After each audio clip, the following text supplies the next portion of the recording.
So ito yung order natin. Grabe. Hawa na.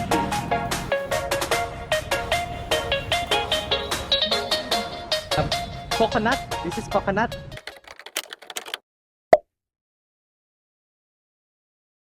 Hi! Saan ka ma? Ho Chi Minh. Ho Chi Minh! Oh. Vietnam. Antok na antok pa. Oh. So dito kami ngayon sa LinkedIn. So nag-book kami ng Grab. Ayan. Ito siya. Ayan. Papunta na kami sa hotel. So ang oras dito is 1 hour behind ng Philippine time. So kung 1 AM doon, so dito 12 AM. So yan, ito yung mga arrivals nila. Parang ano lang, may pagkakahalin tulad siya sa NAIA Terminal 3. Yan. So ito yung mama ko, waiting na sa Grab. So hinahanap namin yung sasakyan, 518. So, okay naman dito sa Ho Chi Minh, hindi naman sobrang init. Ay, Maeo, yun pala yung Ibis Hotel, oh. Maganda yung palitan dito, guys, yung currency exchange. So, I suggest na magdala kayo ng USD. Then, ipapalit nyo sa Dong kasi sobrang ganda ng palitan niya. As in, sobrang baba ng difference. Ay, ito na pala, 51H.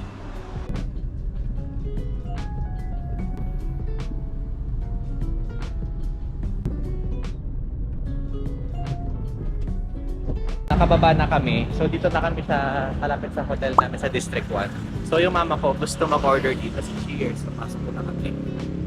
Tara ma. Ayun mo, may mga drinks.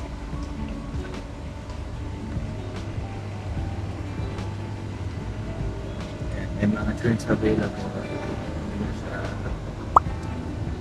Yung Coke, 7,000 dong lang. So, compute na lang later, 9,000 daw. Gusto mo soft drinks, ma? 1.5? Yung water nila ma, 7,000, 6,000. Ang mura ng soft drinks dito sa Vietnam. Ito, 19,000 dong or parang nasa 43 pesos, 44 pesos. Sobrang mura niya. 1.5 liters na yun guys. Sa Manila, niyan, nasa 60 pesos, 70. Actually guys, para lang siyang Manila talaga. Ang pagkakaiba lang nila dito is para siyang mas malinis. Mas malinis konti. Oh guys, dito na pala kami sa Just Stay. So actually binili ko talaga siya. So nakakatuwa siya kasi aakyat ka. Aakyat ka ba? Kaya nga sabi ko ako may-ari nito. Shareholder. So may elevator sa second floor. Kaya tayo. So, Number 402. 1401. 4. Wow. Wow. So, okay na. One way. Nice. That's it. Let's see. Let's open the light. Sana nasa hotel na lang tayo. Wow. Hotel style naman siya. Oh, nice naman siya. How much per night? Nice. Nice room. Ang binayaran natin dito sa Airbnb nasa 4,000 something. Basta 4,013 yata.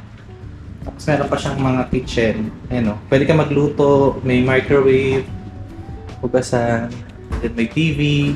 I think gumagana siya for Netflix. Then may may aircon of course. Tapos may aparador. Yan, may aparador siya. Tapos may selfie tayo dyan. May washroom, tsaka CR, then shower. Tapos sliding door siya lang to. So dito na kami. So time now is almost 2 AM. Let's go out. Let's go out! Let's go out! Madaling araw! Ito guys, sobrang mura lang itong Fanta na na grapes. Nasa 21,000 dong lang siya or Saan ba to? Nasa 48 pesos. So, tapos Coke Zero para kay mami. Buti na nagdala kami ng tinapay from Manila Hotel kasi na-avail namin ng 50%. Ayun. Siyempre, ganun naman talaga kapag magko-close na 50% off, pero kaliwa naman. So kanina, galing kami sa airport. So, paglabas namin sa immigration, actually mahaba yung pila niya. Then paglabas namin sa immigration, Bagal yung ano natin. oo, may part Pero na pag mabagal. ano ka sa harap, hindi naman siya tumitingin sa'yo. Tumitingin siya sa paligid. Yung sa nasa harap ko niya. Depende sa immigration. Pero pag Pinoy, di ba? Bakit Talagang diretso talagang tingin eh. tingin sa'yo Tingin yung talaga. Ako nilabas ko yung face mask, pero parang walang pakialam yung immigration officer. Parang hindi niya inano yung ano ko. Yung face mask kasi naka-face mask ako kanina. Tapos, yun nga, paglabas ng immigration, Mas matagal pa nga immigration sa'yo sa Philippines. Parang pinatagal ka niya sa kanya. Kala ko nga mag-ano ka. though okay naman so far. Pero yun nga, paglabas namin ng dami kinain. Paglabas namin ng immigration, may mga nagbebenta ng SIM card, then may mga currency exchange, then nag-offer ng taxi. So if I were you, kapag dumating kayo sa airport, dapat make sure mag-book na lang kayo ng Grab para mas sure tayo since 'di ba, syempre, unang-una communication. So communication barrier ba tawag? Yung communication barrier. Pangalawa, syempre para may iiwas din tayo ma-scam. Magpapalit kayo ng ng dong sa Pinas pero konti lang. Pang pang taxi lang, pang SIM card ganun. Pero yung malakihang palitan dito na sa airport, sa Tan Son Nhat International Airport sa arrival. So, sobrang ganda ng rate sila. Basta dollar, wag peso, dollar. Baka mas Yun lang. Good night. Hello, good morning. So, kagising lang namin and nag-shower na din and ayun. Pupunta kami saan ba tayo pupunta, Ma? church. Sa church muna. Actually, marami kaming pupunta dito sa Kain mo ng breakfast. Oo. Actually, marami kaming pupunta sa area dito sa District 1. Particularly dito sa city. Then, most likely, mag-food trip kami. Kasi, yun talaga ang purpose ng food trip. So, ayun. So, tara na, Ma. Wow. Tara, let's go!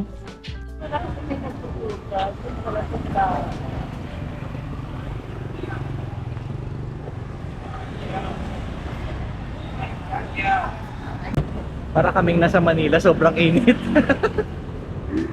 Ayun. So, dress code sa Vietnam, sa Ho Chi Minh, Saigon. Parang sa Manila lang. Ayan. Sobrang init. So,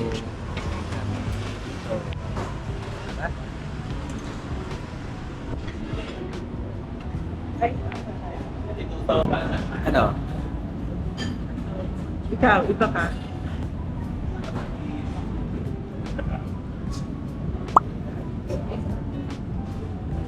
Ayun. Ay, One. Ah, wait. ay, spicy. No, not spicy. Toto. One. Yes. Little spicy, little spicy.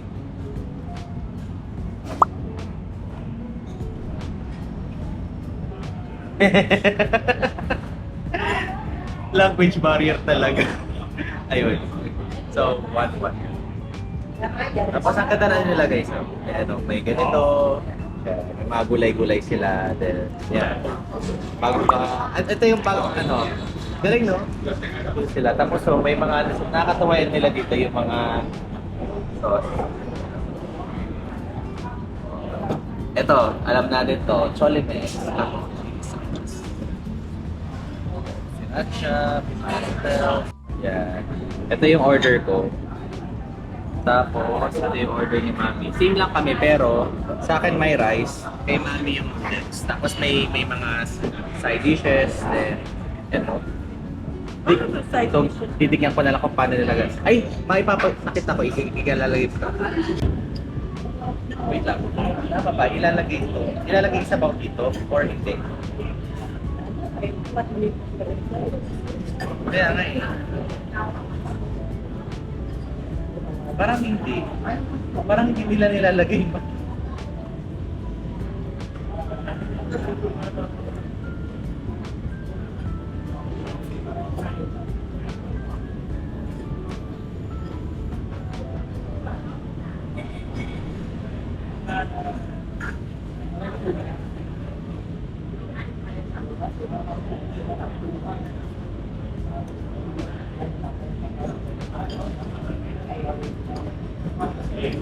Guys, surprisingly masarap siya.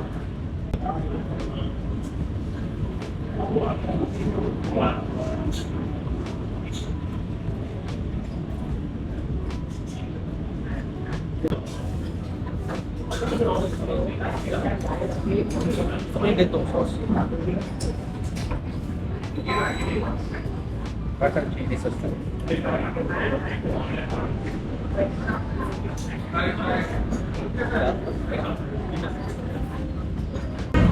Pero tingnan mo, ang dami niya sa hook. May atay, may mga laman, tsaka may hipon pa eh. Grabe. Tapos may ano pa oh. Tapos alisabaw pa. Uy, ayoko na. Uy, na ako dito. Uy, ayoko na. Sarap nito guys, refreshing siya. Tip ko sa inyo kapag kakain kayo ng mga ganito. Kahit sa tabi-tabi na lang guys kasi yun yung authentic dito. Hindi na yung nakikita nyo sa mga malls or sa mga establishments na ano, mga ganito lugar. Maganda rin na may lugar dito pero siyempre, basta ang tip ko lang kapag maraming kumakain. Tayo kumain.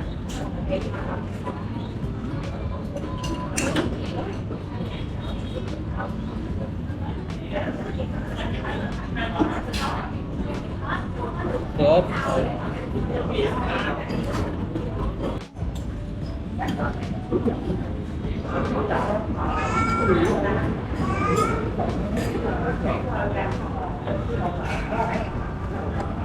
Tapos namin siya.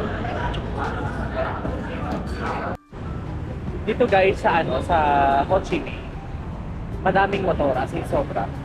Actually yung good bet na. Sobrang daming motor.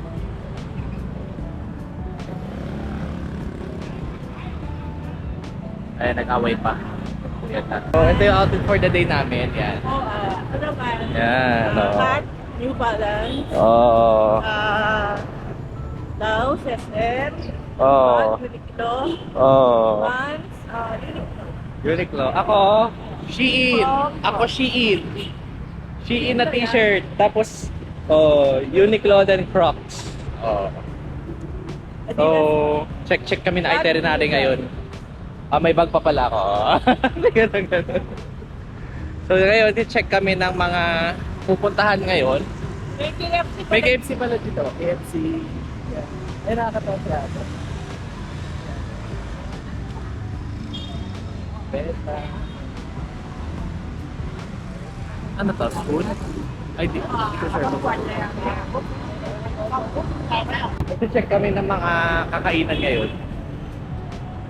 Tapos, oo, doon lang tayo sa mga sa mga budgetarian lang. Budgetarian mo lang tayo. Ayun, may mga pizza sila. Ayun mo kilala yun, yung sa dulo, look. Poklong. Sorry. Poklong. Yet, parang dapat tayo. Yung accent natin dapat may pizza company. Oh, Poklong. Coffee. Oh no, ano ganda ng kuha nila. Pesto. let's go. Pesto flavor. Ang ganda ng flower parang totoo to no? Oh, ito yung binigay nyo, nakakainis ko.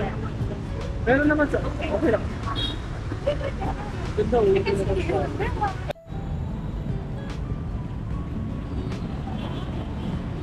Grabe. Daming motor. Loteria So actually parang rin to ng parang may Korean culture din kasi may GS25 sa Korea. Ay grabe. Hawa ng pin. Madami motor.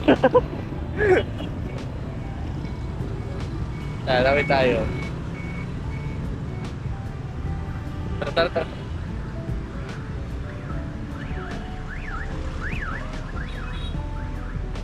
Ito ma, masarap din ang kape to.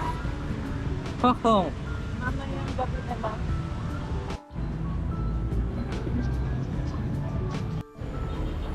Actually maganda din dito yung ano nila, yung traffic system nila.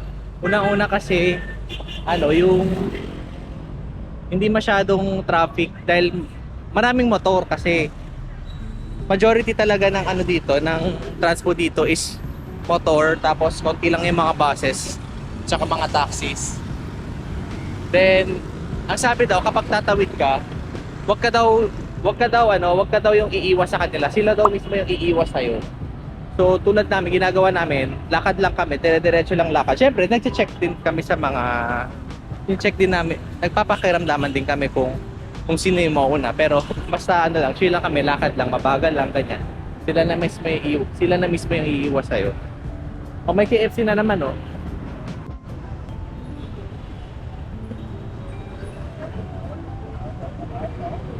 Oo, gusto mo umakyat dito? Parang ano, para sa wellness something.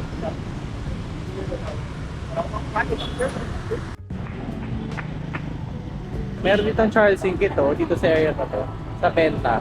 Pero dito yung market, di ba iba yung market na? Tapos kung mapansin nyo guys, ang daming motor dito. Ayan.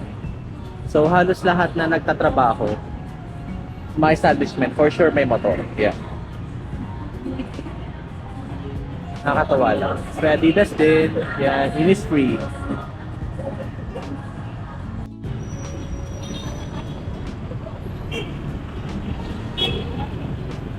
Rotonda nila na, oh.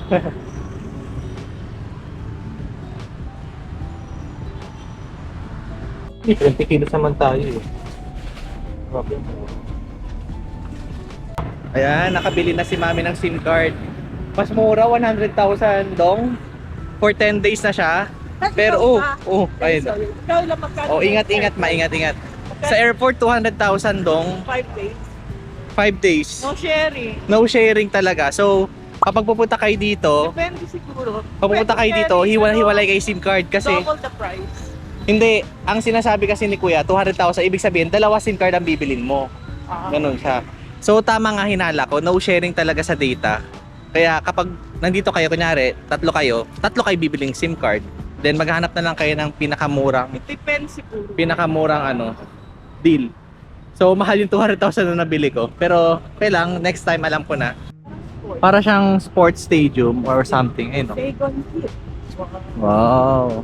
Olympics. Ayun, no? Oh, Siguro ganda. ano to sports different.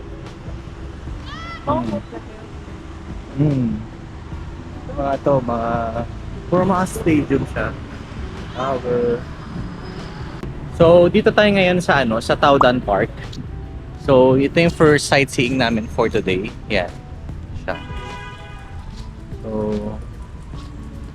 yan. Ganda ng park nila. Medyo malamig-lamig na dito sa area na to kasi mainit talaga dito ngayon. So, naghahanap kami ng CR. Alam ko may CR dito. Baka din CR doon. Ayan, ito siya.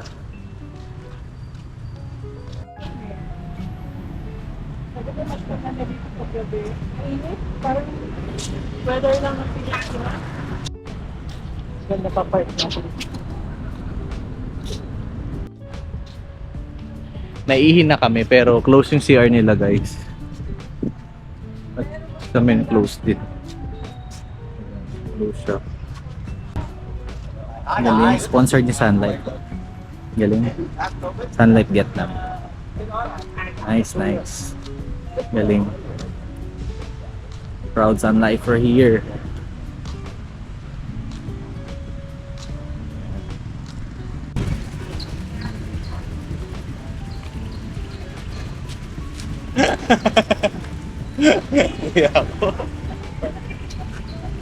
So ito yung Taodan Park. So dito naman sa side na to, ito yung Independence Palace. So papasok tayo dito and mayroon siyang bayad, 40,000 dong. So So, dito yung entrance niya. I think dito ba? So, ang sabi, dun pa daw yung bilihan ng ticket. So, dun pa sa dulo. So, hindi dito yung entrance. So, yun. So, tayo dun.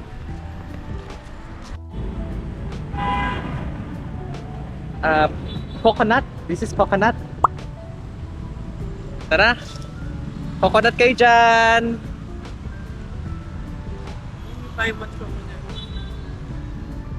How much? How much? Well, buy one.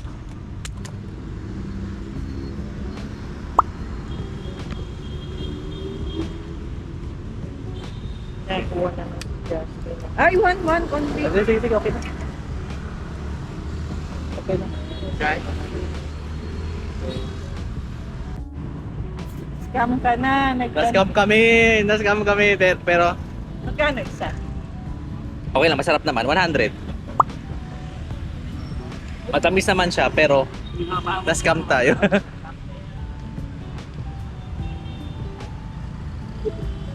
100 ba? Mas mahal pa sa kinain natin? 15,000? Ba kinain natin? Ang kinain natin 15 lang kanina? Okay lang? Tulong na lang sa kanya. Ayun. So, pag may lumapit sa inyo, naglalako ng something like buko or anything na tanong nyo muna talaga magkano kasi syempre, dala rin ako dahil pinatay niya sa akin magbuhat ng ganun. So, syempre, gusto ko lang ma-experience. Then after that, naniwala ako sa kanya na parang bumili na ako ng isa tapos binigay sa amin dalawa kasi dalawa kami ng mom ko. Then tinanong namin how much. Sabi niya 150. Sabi ko, 150, magkano yun? Nasa 300 something. Basta siya, nasa 300 something siya. Tapos, no cheap. No expensive. Tapos ayun. Sabi ng mama ko, sige bigay ko na daw. So, pero siningil na lang magkano 100? Singil na lang 100. Ayun. So, ayun, next time. So, alam na. So, kaya na wag magta-try. Tapos doon ka nila So, medyo scam. Ayun. Alam niyo na guys So, that's why meron tayong vlog na ganito dahil for awareness din. So, yun, dito na tayo sa entrance ng Independence